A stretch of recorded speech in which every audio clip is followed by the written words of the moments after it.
आई तुझ्या मूर्तीवाणी या जगात मूर्ती नाही। अनमोल जन्म दिला गाई तुझे उपकार फिटणार नाही। अनमोल जन्म दिला गाई तुझे उपकार फिटणार नाही। बालपणी मी खेळत खेळत बालपणी मी खेळत खेळत होत जवताना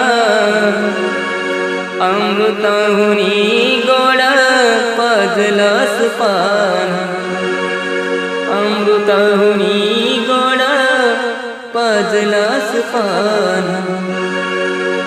तुझ्या या उपकाराची कधी जाणीव झाली नाही।